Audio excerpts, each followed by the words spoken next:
Pour captiver en français ou satisfaire ta curiosité, voici un fait fascinant. Imaginez la scène. Un jeune homme ressent une douleur à la poitrine. Son cœur s'emballe. Il a du mal à respirer. Ses mains sont engourdies. Son premier réflexe est d'appeler une ambulance, persuadé d'être en danger de mort. Pourtant, une fois sur place, les ambulanciers posent un diagnostic bien différent, une crise de panique. Une étude australienne a révélé un fait stupéfiant. L'anxiété représente aujourd'hui 10% de toutes les interventions d'ambulance pour des problèmes de santé mentale chez les jeunes hommes, dépassant la dépression et la psychose. Mais alors, pourquoi attendre une crise aussi intense pour chercher de l'aide? La réponse se trouve en grande partie dans les stéréotypes masculins.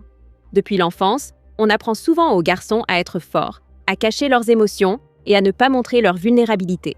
L'anxiété est donc perçue comme un signe de faiblesse.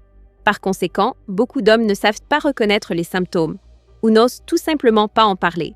Contrairement à la dépression masculine, qui fait l'objet de plus de campagnes de sensibilisation, l'anxiété chez les hommes reste un sujet largement tabou.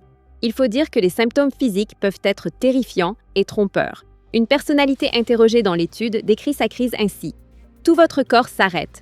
Ma gorge commence à se serrer et mon corps devient engourdi. On a l'impression d'être si seul. On pense sincèrement que le monde s'écroule, qu'il n'y a pas d'issue.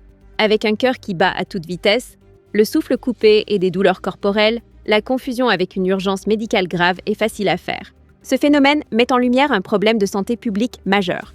Ces appels aux urgences sont le symptôme d'un manque de dialogue et de ressources sur l'anxiété masculine.